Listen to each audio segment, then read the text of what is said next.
അതിഭീകരമായ രീതിയിലാണ് മഴയുടെ വരവിലും പെയ്ത്തിലും നിൽപ്പിലും ഒഴുക്കിലുമൊക്കെ കേരളത്തിൽ മാറ്റം സംഭവിച്ചുകൊണ്ടിരിക്കുന്നത്. കുറഞ്ഞ സ്ഥലത്ത് കുറഞ്ഞ സമയം കൊണ്ട് കൂടുതൽ മഴ എന്ന നിലയിലേക്കുള്ള വർദ്ധിച്ച തോതിലുള്ള മഴയാണ് കേരളത്തിൽ ലഭിച്ചുകൊണ്ടിരിക്കുന്നത്. ഇപ്പോൾ ഏറ്റവും കൂടുതൽ നമ്മെ ആശങ്കപ്പെടുത്തേണ്ടത് മുല്ലപ്പെരിയാർ ഡാമിൽ ഏകദേശം 76% അല്ലെങ്കിൽ 80% വെള്ളമുള്ളപ്പോൾ അവിടെ അതിൻ്റെ കാച്ച്മെൻറ്റ് ഏരിയയിൽ വലിയ തോതിലാണ് മഴ പെയ്യുന്നത്. 2018 ഓർമ്മിപ്പിക്കുന്ന രീതിയിൽ മേഘവിസ്ഫോടനമാണോ എന്നുള്ള രീതിയിലൊക്കെയുള്ള ചർച്ചകൾ നടക്കുന്നു. ഇടുക്കിയിൽ ഒക്ടോബർ 17 തന്നെ 90 മില്ലിമീറ്റർ മഴ, അതായത് 9 സെൻറ്റിമീറ്റർ മഴ പെയ്തു. അപ്പോൾ തേക്കടി മഴപാവനിയിൽ 160 മില്ലിമീറ്റർ മഴ രേഖപ്പെടുത്തി. ഞാൻ പറഞ്ഞ പോലെ സംഭരണിയുടെ വളരെ വലിയ തോതിലുള്ള രീതിയിലുള്ള വെള്ളം നിറയൽ സംഭരണിയിൽ സംഭവിക്കുന്നു. അപ്പോൾ തീർച്ചയായിട്ടും ഇടുക്കിയിൽ എന്താണ് സംഭവിക്കുന്നത് എന്നുള്ളത് വളരെ പ്രധാനപ്പെട്ട കാര്യമാണ്. പഴമക്കാർ പറഞ്ഞതുപോലെ ഇടുക്കിയെ സംബന്ധിച്ചിടത്തോളം വലിയ രീതിയിലാണ് മഴയുടെ ചരിത്രമുള്ളത്. അവിടെ നൂൽമഴ മുതൽ 16 മഴ, കല്ലുമഴ എന്നൊക്കെ പറഞ്ഞ് ഒരുപാട് തരത്തിലുള്ള മഴ രൂപങ്ങളുള്ള സ്ഥലമാണ്. അവിടെ വലിയ തീവ്രമായ മഴയുള്ള സ്ഥലം, അതിതീവ്ര മഴ പെയ്യുന്ന നാടാണ്. എന്തായാലും ഇടുക്കിയുടെ കാച്ച്മെൻറ്റ് ഏരിയയിൽ, അതുപോലെ ഇടുക്കി ജില്ലയുടെ അല്ലെങ്കിൽ മലനിരകളുടെ പശ്ചിമഘട്ട മലനിരകളുടെ ഇടുക്കി പ്രദേശത്തിൻ്റെ കാച്ച്മെൻറ്റ് പ്രദേശങ്ങളിൽ അല്ലെങ്കിൽ ജില്ലയുടെ കാച്ച്മെൻറ്റ് പ്രദേശങ്ങളിൽ, അതുപോലെ തന്നെ മുല്ലപ്പെരിയാറിൻ്റെയും ഇടുക്കി ഡാമിൻ്റെയും കാച്ച്മെൻറ്റ് പ്രദേശങ്ങളിൽ അതിതീവ്രമായ മഴയാണ് പെയ്തുകൊണ്ടിരിക്കുന്നത്. അതോടൊപ്പം തന്നെ കേരളത്തിലെ 10 ഡാമുകൾ തുറക്കുന്നതിനുള്ള അലർട്ട് ഇന്നലെ കൊടുത്തു കഴിഞ്ഞു.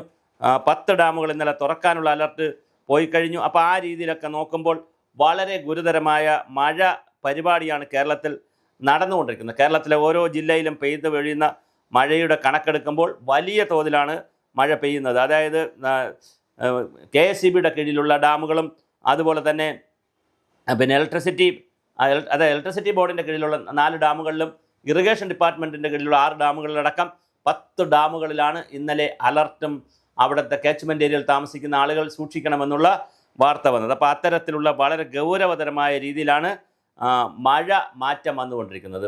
കേരളത്തിലാകെ മഴയുടെ വിധാനത്തിൽ വലിയ മാറ്റം വരുന്നത്. എന്താണ് കേരളത്തിൽ സംഭവിച്ചുകൊണ്ടിരിക്കുന്നത്? 2-3 വളരെ പ്രധാനപ്പെട്ട വിഷയങ്ങളുണ്ട് എന്ന് നാം മനസ്സിലാക്കണം. ഒന്ന്, ബംഗാൾ ഉൾക്കടൽ പോലെ അറബിക്കടലും ഇന്ത്യൻ മഹാസമുദ്രവും പസഫിക് ഓഷനും സമുദ്രങ്ങളെല്ലാം തന്നെ അതീവ തീവ്രമായി അതികഠിനമായാണ് സമുദ്രം ചൂടാവുന്നത്. സ്വാഭാവികമായി സമുദ്രം ചൂടാവുന്നതിനനുസരിച്ച് നീരാവിയുടെ അളവ് കൂടും. നീരാവിയുടെ അളവ് കൂടിക്കഴിഞ്ഞാൽ അത് മഴയായി തന്നെ എവിടെയെങ്കിലുമൊക്കെ പെയ്തേ കഴിയുള്ളൂ. നമ്മുടെ നാട്ടിലെ നീരാവി, നമ്മുടെ കടൽ തീരങ്ങളിലെ കടലിലെ നീരാവി ഉയർന്നു കഴിഞ്ഞാൽ അത് തിരശ്ചീനമായും ലംബമായും സഞ്ചരിക്കും. തിരശ്ചീനമായും ലംബമായി സഞ്ചരിക്കുമ്പോൾ ലംബ ദിശയിൽ അല്പം സഞ്ചരിച്ചാൽ പിന്നെ തിരശ്ചീന ദിശയിലാണ് സഞ്ചരിക്കുക. തിരശ്ചീന ദിശയിൽ സഞ്ചരിക്കുമ്പോൾ അപ്പോഴുള്ള മഴമേഘങ്ങളെ തടഞ്ഞ് മഴയാക്കി നിർത്തിയില്ല എങ്കിൽ അവയെല്ലാം കൂടി ഒന്നിച്ചുകൂടി മഴക്കൂമ്പാരങ്ങൾ, മേഘക്കൂമ്പാരങ്ങളായി വലിയ മഴ പെയ്യാൻ സാധ്യതയുണ്ട്. 8 കിലോമീറ്റർ ട്രോപ്പോസ്ഫിയറിലെ 8 കിലോമീറ്റർ ഉയരത്തിൽ നിന്നൊക്കെയാണ്, 8 മുതൽ 10 കിലോമീറ്റർ ഉയരത്തിൽ നിന്നാണ് മഴ വന്നിരുന്നതെങ്കിൽ ഇപ്പോൾ അത് കുറച്ചുകൂടി മുകളിലേക്ക് പോയി ഒരു 15 കിലോമീറ്റർ ഉയരത്തിൽ നിന്ന് മഴ വരുന്നു എന്നുള്ള കാഴ്ചപ്പാട് വരുന്നു. 1 മില്ലിമീറ്റർ ആയിരുന്നു മഴത്തുള്ളികളുടെ കനമെങ്കിൽ അത് 4 മില്ലിമീറ്ററിലേക്ക് മാറിയിരിക്കുന്നു എന്ന് പറയുന്നു. അതുപോലെ തന്നെ മലനിരകളിലേക്ക് അടുത്തേക്ക്, പശ്ചിമഘട്ട മലനിരകളുടെയൊക്കെ അടുത്ത് പോകുന്ന മഴക്കാറ്റുകളെ, മഴ നീരാവിയെ അതിനെ വളരെ പെട്ടെന്ന് ഡ്രിഫ്റ്റ് ചെയ്ത് മുകളിലോട്ട് വലിക്കും. ആ വലിക്കുന്നതിന് നമ്മുടെ മലകൾക്കും മരങ്ങൾക്കൊക്കെ വലിയ പങ്കുണ്ട് അങ്ങനെ നീരാവിയെ വലിക്കുന്നത്. അങ്ങനെ വലിച്ചെടുക്കുമ്പോൾ, നീരാവി അങ്ങനെ മുകളിലോട്ട് വലിച്ചെടുക്കുമ്പോൾ വളരെ പെട്ടെന്ന് തന്നെ അത് തണുത്ത് മഴയായി താഴേക്ക് വരുന്നു. വളരെ ഉയരത്തിൽ നിന്ന് താഴേക്ക് വരുന്നു എന്നുള്ളതാണ് വളരെ പ്രധാനം. അങ്ങനെ ഉയരത്തിൽ നിന്ന് താഴേക്ക് വരുമ്പോൾ ആ മഴയെ പ്രതിരോധിക്കാൻ കഴിയില്ല. മഴയുടെ അളവിനെ പ്രതിരോധിക്കുന്നില്ലെങ്കിലും മഴ ഭൂമിയിലേക്ക് വന്നു കഴിഞ്ഞാൽ വിവിധ ലെയറുകളിലുള്ള മരച്ചില്ലകളും മരങ്ങളും ഉണ്ടായിരുന്നാൽ, ഇപ്പോൾ ഏറ്റവും പൊക്കമുള്ള മരം ടാൾ ട്രീസ് എന്ന് പറയുന്ന പൊക്കമുള്ള മരങ്ങൾ, അത് കഴിഞ്ഞ കുറച്ച് പൊക്കം കുറഞ്ഞ മരങ്ങൾ, പിന്നെ ഷ്രബുകൾ കുറച്ചുകൂടെ പൊക്കം കുറഞ്ഞത്, പിന്നെ ഷ്രബ്, പിന്നെ അത് കഴിഞ്ഞാലാണ് നമുക്ക് പുല്ല് തകിടിയുള്ളത്. ഇങ്ങനെ വിവിധ തലങ്ങളിലാണ് മഴയുടെ രീതികൾ, ചെടികളുടെ രീതി കിടക്കുന്നത്. മരങ്ങളുടെ ഇതിലേറ്റവും മുകളിലത്തെ ചെടിത്തലപ്പിൽ വീണ് കഴിഞ്ഞാൽ, മരത്തിൽ വീണാൽ അതിൻ്റെ ശക്തി കുറഞ്ഞിട്ട് അടുത്ത ലെയറിൽ വീഴും. ഇങ്ങനെ സ്റ്റെപ്പ് ബൈ സ്റ്റെപ്പായിട്ട് ടെറസ് പോലെ താഴേക്ക് വരുമ്പോൾ പുൽമേടിയിൽ എത്തുമ്പോൾ നന്നായി അതിൻ്റെ ശക്തി കുറഞ്ഞ് മഴ എല്ലാ ഭാഗത്തേക്കും ഒഴുകി പിന്നെ അത് വേനൽക്കാലത്ത് വെള്ളമാകാൻ വേണ്ടി ഭൂഗർഭത്തിലേക്കും സർഫസിലൂടെയൊക്കെ പോയി കിട്ടും. ഈ പാറ്റേൺ മാറിക്കൊണ്ടിരിക്കുകയാണ് കേരളത്തിൽ. ഈ പാറ്റേൺ മാറി ശക്തമായ വനനശീകരണത്തിൻ്റെയും കാട് കത്തിക്കലിൻ്റെയും പല പല കാരണങ്ങളാൽ പശ്ചിമഘട്ട മലനിരകളിലെ മരങ്ങൾ കുറഞ്ഞതിൻ്റെ ഫലമായി, അതുപോലെ പുല്ലുകൾ തീ വയ്ക്കുന്നതിൻ്റെ ഫലമായി, അല്ലെങ്കിൽ സ്വാഭാവികമായി നശിക്കുന്നതിൻ്റെ പല രൂപത്തിൽ നശിക്കുന്നതിൻ്റെ ഫലമായി പെയ്ത്ത് മഴയുടെ നല്ലൊരു വെള്ളവും പെട്ടെന്ന് തന്നെ നീരൊഴുക്കായി താഴേക്ക് വരുന്ന സർഫസിലൂടെ ഉപരിതലത്തിലുള്ള നീരൊഴുക്കായി വരുന്ന സ്ഥിതിയും നമുക്ക് ഈ പശ്ചിമഘട്ട മലനിരകളിൽ പ്രത്യേകിച്ച് കേരളത്തിൻ്റെ തീരങ്ങളിൽ, കേരളത്തിൻ്റെ തീരമല്ല കേരളത്തിൻ്റെ പ്രദേശങ്ങളിൽ കാണാൻ കഴിയും. അപ്പോൾ ആ തരത്തിലുള്ള ഒന്ന് കേരളത്തിൻ്റെ അടക്കമുള്ള, അത് കേരളത്തിൻ്റെ മാത്രമല്ല കേരളത്തിന് അടക്കമുള്ള എല്ലാ പ്രദേശങ്ങളിലെയും മഴമേഘങ്ങൾ നീരാവി കൂടുതലാവുന്നു, അതനുസരിച്ച് മഴമേഘങ്ങൾ കൂടുതൽ രൂപപ്പെടുന്നു. ഇവ സഞ്ചരിക്കുന്നു. ഇവരുടെ സഞ്ചാരപാതയിൽ തടസ്സങ്ങളില്ലാതെ ഇവൻ സഞ്ചരിച്ച് പോകുമ്പോൾ പെട്ടെന്ന് മലയുടെ അവിടെ നിന്ന് ഇവനെ ഡ്രിഫ്റ്റ് ചെയ്ത് മുകളിലോട്ട് കൊണ്ടുവരാൻ പറ്റുന്നു. അങ്ങനെ മുകളിലോട്ട് കൊണ്ടുവരുമ്പോൾ വളരെ പെട്ടെന്ന് തന്നെ അത് തണുത്ത് മഴയായി നമ്മുടെ വശത്ത് തന്നെ കേരളത്തിൽ തന്നെ മഴ പെയ്യുന്ന രീതിയിലേക്കൊക്കെ കാര്യങ്ങൾ മാറുകയാണ്. ഇങ്ങനെ വളരെ കൃത്യമായി മഴ മാറുന്നതിന് വലിയ തോതിലുള്ള നമ്മുടെ ഇടപെടലുമുണ്ട്, മനുഷ്യൻ്റെ ചെറിയ ഇടപെടലുകളുമുണ്ട്. മഴ പെയ്യുന്നതിൽ, വരുന്നതിൽ, നിൽക്കുന്നതിലൊക്കെ ഭൂവിനിയോഗത്തിൽ വന്നുപോയ മാറ്റം, അതുപോലെ തന്നെ നമ്മുടെ മാലിന്യ സംസ്കരണത്തിലെ കുറവ് കൊണ്ട് അന്തരീക്ഷത്തിലുണ്ടാകുന്ന ചൂടിൻ്റെ വ്യത്യാസം, അതുപോലെ തന്നെ അന്തരീക്ഷത്തിലെ എയറോസോളുകൾ, ധാരാളമായി എയറോസോളുകൾ അല്ലെങ്കിൽ എന്താ പറയുക, പൊടിപടലം ധാരാളമായി അന്തരീക്ഷത്തിലുണ്ട്. അതും മഴയെ താഴേക്ക് കൊണ്ടുവരുന്നതിൽ, ഒരുപാട് മഴയെ താഴേക്ക് കൊണ്ടുവരുന്നതിൽ ഈ എയറോസോളുകൾക്ക് വലിയ പങ്കുണ്ടെന്നാണ് അതുമായി ബന്ധപ്പെട്ട ശാസ്ത്ര സമൂഹം പറയുന്നത്. അപ്പോൾ എയറോസോളുകളുടെ അളവ് പശ്ചിമഘട്ട നിലകരൽ വളരെ കൂടുതലാണ്.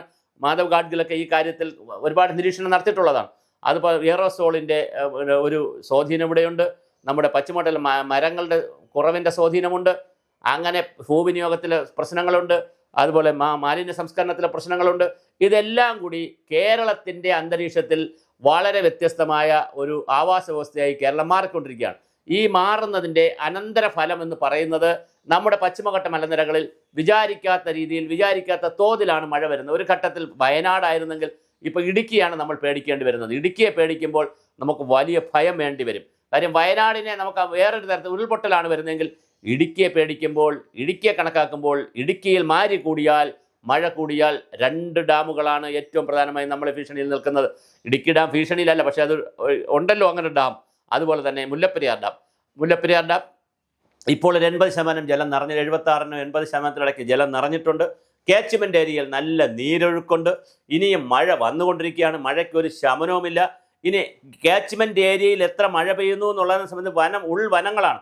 എത്ര മഴ പെയ്യുന്നു എന്നുള്ളതിനെ സംബന്ധിച്ചുള്ള വളരെ കൃത്യമായ ഡേറ്റയോ കണക്കുകളോ ഇല്ലാത്തതിൻ്റെ പ്രശ്നങ്ങളുമുണ്ട്. അപ്പോൾ ഇതെല്ലാം കൂടി ചേർന്നിട്ട് കേരളത്തിൻ്റെ ജനങ്ങളുടെ, പ്രത്യേകിച്ച് 3-4 ജില്ലയിലെ ജനങ്ങളുടെ, മുല്ലപ്പെരിയാറുമായി ബന്ധപ്പെട്ടാണെങ്കിൽ എറണാകുളവും തൃശ്ശൂറും കോട്ടയവും പത്തനംതിട്ടയും തുടങ്ങിയ 3-4 ജില്ലകളുടെ, ഇടുക്കി ജില്ലകളുടെ ജനങ്ങളുടെ ജീവനും സ്വത്തിനുമൊക്കെ പ്രശ്നമായി നിൽക്കുന്ന വലിയ ഒരു പ്രശ്നമാണ്. നമ്മളുടെ കണ്ണ്, ശാസ്ത്ര സാങ്കേതിക വിദഗ്ധരുടെ ഒരു കണ്ണ് മുല്ലപ്പെരിയാർ ഡാമിൽ കൃത്യമായി ഉണ്ടാകണം. അത് കേന്ദ്ര ഗവൺമെൻറ്റിനെ ബോധ്യപ്പെടുത്താൻ പറ്റണം, സംസ്ഥാന ഗവൺമെൻറ് തമിഴ്നാടിനെ ബോധ്യപ്പെടുത്താൻ പറ്റണം. വളരെ കൃത്യമായി ഈ കാര്യങ്ങൾ ചെയ്യാൻ നമുക്ക് കഴിയണം. അല്ലെങ്കിൽ വലിയ പ്രതിസന്ധിയാണ് നമ്മെ കാത്തിരിക്കുന്നത്. അപ്പോൾ തീർച്ചയായിട്ടും കേരളത്തിലെ മഴ വല്ലാത്ത രീതിയിൽ മാറിക്കൊണ്ടിരിക്കുന്നു. ആ മഴ ഇപ്പോൾ കൂടുതൽ കോൺസെൻട്രേറ്റ് ചെയ്യുന്നത് ഇടുക്കിയിലാണ്. പഴയ ആളുകളൊക്കെ പറയുന്നത് പോലെ ഇടുക്കിയിൽ വലിയ തോതിലാണ് പെയ്ത്ത് മഴ വന്നുകൊണ്ടിരിക്കുന്നത്. അതുണ്ടാക്കാൻ പോകുന്ന ദുരന്തങ്ങൾ എന്തൊക്കെയാണ് നമുക്കറിയില്ല. 10ഓളം ഡാമുകളാണ് കേരളത്തിൽ തുറക്കുന്നതിനെക്കുറിച്ച് ചിന്തിച്ചിട്ടുള്ളത്. പലതും തുറന്നു, പലതും തുറക്കാനുള്ള അലർട്ട് കൊടുത്തിട്ടുണ്ട്. എന്തായാലും കേരളത്തിൽ മഴ നിശബ്ദമായി നമ്മുടെ മലയോരങ്ങളെ വിഴുങ്ങുകയാണോ?